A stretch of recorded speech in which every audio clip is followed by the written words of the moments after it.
কাটা শুরু করেছি। তা ফুলকপির এই দুদিনে বৃষ্টিতে কিন্তু চেহারা গেট আপ সব কিন্তু আস্তে আস্তে চেঞ্জ হয়ে যাচ্ছে। যত এই যে ঠান্ডা পড়বে না, এইরকম আবহাওয়ায় অ্যাকচুয়ালি এগুলো তো বর্ষাকালীন ফুলকপি, গরম এবং বর্ষা বৃষ্টি থাকবে, একটু রোদ থাকবে, তার ভিতরে সব থেকে ভালো হয়। কিন্তু যখন টানা রোদ আসবে সেই রোদে কিন্তু ভালো হয় না। আপনাদের অল্প একটু কাছ থেকে দেখাই। এই দেখুন 3 দিনের বৃষ্টিতে এর গোট কালার সমস্ত কিন্তু ধীরে ধীরে ফিরছে। এগুলো তো পুরো 500 গ্রাম ওজন হবে মোটামুটি। এর আগে যে আবহাওয়াটা ছিল, টানা 4 দিন ভীষণ রোদ পড়েছিল, অতিরিক্ত গরম দিনের বেলায়, গাছ জল দিলেও সহ্য করতে পারছিল না, সেখানে ওজন আপনার 50 গ্রাম 60 গ্রাম কিন্তু কম হচ্ছিল, মোটামুটি 350-360 গ্রাম এভারেজ আপনি ওজনটা পেতেন। কিন্তু এই যে আবহাওয়াটা এই সময় আসলো, আর একটা নিম্নচাপ, এখানে কিন্তু আপনার গাছের চেহারা কদিনে আপনার ফিরে যাবে, ওজন বৃদ্ধি পাবে, ফুলের গেট আপ বাড়বে। তো প্রত্যেকটা ফুলই ওখানে আপনাদের যেমন দেখালাম, এই দেখুন আর একটা ফুল, এটা দেখতে পাচ্ছেন, এটাও প্রায় 500 গ্রাম ওজন হবে এটা।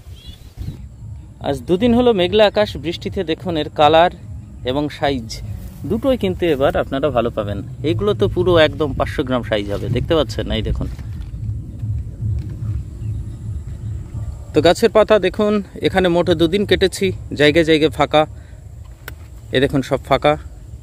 তো গাছের পাতা দেখতে পাচ্ছেন এখনো ভালো আছে, ফুলকপিগুলো খুব সুন্দর হচ্ছে এখন, এই দেখুন সব। এটা আগের দিন কেটেছিলাম কিন্তু ভোরবেলা কাটতে মানে অন্ধকারে মিস হচ্ছে টোটাল। এই দেখুন এইগুলো আবার কাটা পড়বে, দশমীর বাজার সেই জন্য কাটা হয়নি, দশমীতে খরিদ্দার আসে না, দাম থাকে না, সেই জন্য কাটিনি। প্রত্যেকটা ফুলকপি তার গেট আপ কিন্তু এই বৃষ্টির জন্য ফিরে গেছে, খেয়াল করেছেন? আপনাদের দেখাই গাছগুলোর অবস্থা দেখুন। কয়েক দিনের ভিতরে কিন্তু প্রথম যে 1 বিঘার একটু বেশি যেটা ছিল, সব মোটামুটি 15 দিনের ভিতরে কিন্তু এটা ক্লিয়ার হবে। আমার সঙ্গে তো অনেক চাষি ভাই আপনারা চাষ করেছিলেন, আপনাদের কি অবস্থায় আছে, কত দামে বিক্রি করছেন, কমেন্ট বক্সে জানাবেন। কারণ ফুলকপি তো একদম প্রথম থেকে শেষ পর্যন্ত আপনাদের সঙ্গে রয়েছি, আপডেট আপনাদের দিতে থাকছি। তা গাছগুলো দেখলেই আপনারা বুঝতে পাবেন, ধীরে ধীরে ঘোরাই। এখানে আর একটা জিনিস আপনাদেরকে দেখিয়ে দিই, আজকে ভিডিওতে তেমন কিছু পরিচর্যার কথা বলবো না, এটা একটা অন্য জাত, এখানে দেখছিলাম কেমন হয়। এই জাতটার নাম হচ্ছে, দেখুন এটা রোম উঠছে, দেখেছেন এর উপরে, এটা নাম হচ্ছে মনসুন হোয়াইট। এ দেখুন এটাও মনসুন হোয়াইট, সাইজ যাই হোক কিন্তু ওপরে রোম ওটা সমস্যা আছে, যেটা আমাদের যে মনসুন কুইন আছে তার কিন্তু ওই রোম ওঠার সমস্যাটা নেই। এই যে এইগুলো সব মনসুন কুইন, পাতাগুলো একদম ফ্রেশ, ফুলগুলোও ফ্রেশ, এই দেখুন পাতা দেখুন, ফুল পাতা, এগুলো পুরো 500 গ্রাম করে ওজন হয়েছে সব। এটা কিন্তু বড় হলে 500, এটা 400 গ্রাম মতো ওজন নেবে। এই যে আর একটা দেখুন মনসুন হোয়াইট, এই সেই মনসুন হোয়াইট। যাক দেখা যাক বৃষ্টি পড়েছে কেমন হয় দেখা যাবে। কিন্তু এই গিট গিট উপরে মানে কার্ড ঠিক নয়, চেহারাটা দেখুন এবড়ো কেবড়ো মতো, যেরকম নীরব পাতা। আপনাদের প্রথমেই বলেছিলাম যে পাতাগুলোকে আমাদের হার্ডি রাখতে হবে, শক্ত রাখতে হবে, তাহলে যত বৃষ্টি হোক পাতাতে কোনো রোগ লাগবে না, মাঝের পাতাগুলো পচা লাগবে না, ফুলগুলো এইরকম আপনার শক্তপোক্ত হবে, মানে চিরবে না, এইরকম গোট গোট হবে ফুলগুলো, দেখতে এইরকম হবে।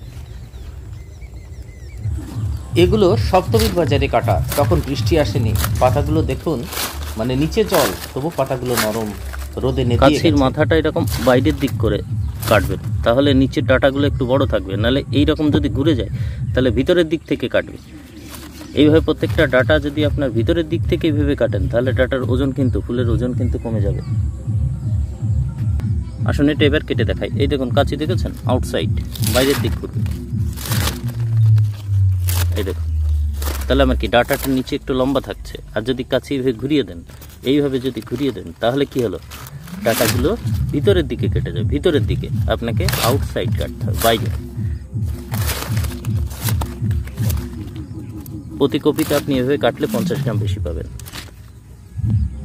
একটু দেখুন বেশি ফুটে গেছে, এই টাইপের গুলো সবই কাটা হবে, 350-400 গ্রাম ওজন হবে।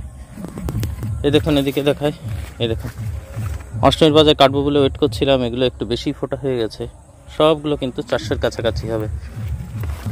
এই দেখুন পাশেরটা দেখুন, এই রকম অবস্থায় কাটতে হবে। সব থেকে বেটার সাইজ হচ্ছে এটা, মানে গোট এই অবস্থায় কাটতে হবে। এটা কাটা যাবে না, এটা কাটলে কাটা যায়, কিন্তু এই পাশের দুটো দেখুন কাটা যাবে। এভাবে পুরো জমি খুঁটে খুঁটে আমাদের সমস্তগুলো কাটবে। এটা 500 গ্রাম ওজন ক্রস করবে। এই দেখুন আরেকটা।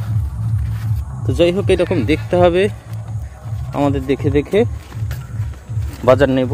বাজার খুব ভালো আছে। আজকে সকালবেলা সপ্তাহে বাজার 120 টাকা গিয়েছিল। এই দেখুন এগুলো সব 500 গ্রাম ক্রস করবে, হাইট মানে ওজনটা 500 গ্রাম ক্রস করবে। এই দেখুন এটা ছোট আছে, পাশেরটাও কাটা যাবে। তো আমাদের কাজ হবে এই সমস্ত কপিগুলোর পাতাটা ছেটে রাখা। এই রাতে আমরা এখন ছেটে রাখবো, রাতে বলতে বিকালে, সন্ধ্যার আগে এইভাবে ছেটে রাখবো। সকালবেলা এসে শুধুমাত্র কি করব, এই গোড়াটা কেটে নেব, কোনো রকম এই পাতাটা এরকম ছাড়িয়ে নেব। এখন দাদা দাম বেশি, পাতাও বিক্রি হবে কিন্তু ওজনে 130 টাকা কিলোতে। এই দেখুন কাটা কমপ্লিট। আর নিচে এই লেভেল করে যেখানে আপনার ডাটাটা স্টার্ট হচ্ছে এইখান থেকে কিন্তু আমরা কেটে কমপ্লিট করি। এইখান থেকে এই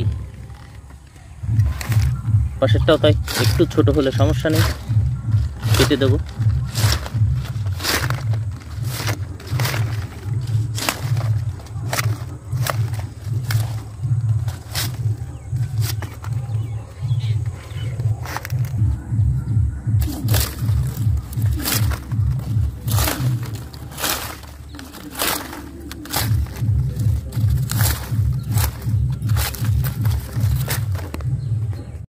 দাদাও ফুলকপি চাষ করেছেন।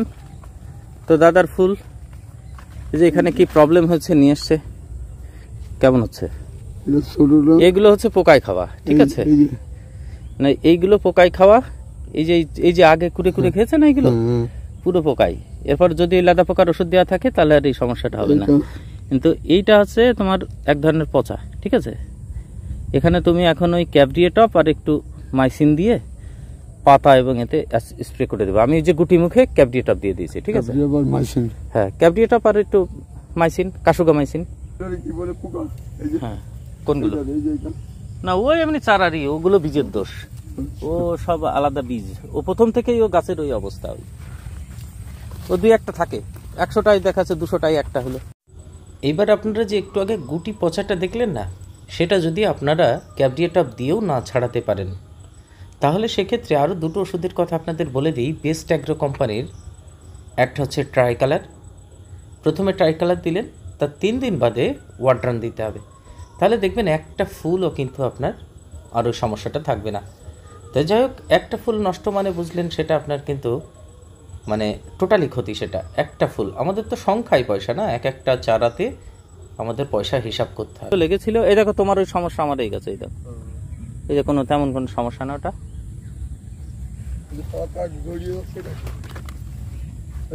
হ্যাঁ, কোন পাতা? না, ওই পাতা ওই আগে এমনি তো প্রচন্ড তাপ ছিল, তারপরে ওই এক ধরনের দেখো পাতা জড়িয়ে গেলে যদি পিছন পাশ যদি চকচকে না থাকে, একটু নোংরা নোংরা চোষা চোষা থাকে, তাহলে সেগুলো হচ্ছে এক ধরনের ওই চুষি পোকায় চষে। তার জন্য আমি রনফেন দিয়েছিলাম আগে, কয়েকদিন আগে। এর আগের স্প্রেতে আমি রনফেন দিয়ে পুরো স্প্রে করে দিয়েছিলাম। তুমি রনফেন দিবা, দেখো ক্লিয়ার হয়ে যাবে একদম।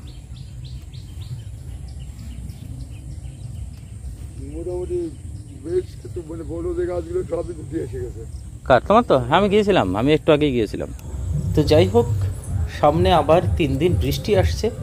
এই সময় আপনারা জল যেন না জমে ফুল অবস্থায়, তাহলে কিন্তু মাঝের ফুল গাছের পাতাগুলো, মানে ফুলকপির ঠিক চারপাশ দিয়ে যে পাতাগুলো থাকবে মাঝখানে কচি পাতা, সেগুলো কিন্তু পচা দেখতে পাবেন। যারা অতিরিক্ত গাছে জোর করে ফেলেছেন, টাইট রাখতে পারেননি, তাদের ক্ষেত্রে এই সমস্যা বেশি দেখা দেবে। আমার গাছে যতই বৃষ্টি হোক তেমন কোনো সমস্যা থাকবে না, কারণ আমি আপনাদের প্রথম থেকে, আমি চাইলেই কিন্তু জোর করতে পারতাম, কারণ আমি ঘনত্ব অনেক বেশি, 1 বিঘাতে 7000-এর ওপরে চারা লাগিয়েছি, যে কারণে আমার গাছকে টাইটের ভিতরে রাখতে পেরেছি, মানে বাধ্য হয়ে টাইটের ভিতরে রেখেছি। তো এই হলো আজকের ভিডিও। সম্পূর্ণটা ভিডিওটা দেখলেন, তেমন কিছু তথ্যের ভিতরে নেই, জাস্ট ঘুরে দেখানো আপনাদের উদ্দেশ্য ছিল। যে কপিগুলো কাটতে শুরু করেছি যতক্ষণ আপনাদের সঙ্গে শেয়ার করি। তো সেই জন্যই জমিটা আপনাদের একটু দেখালাম। ভালো থাকবেন সবাই, সম্পূর্ণ ভিডিও দেখলেন, ধন্যবাদ।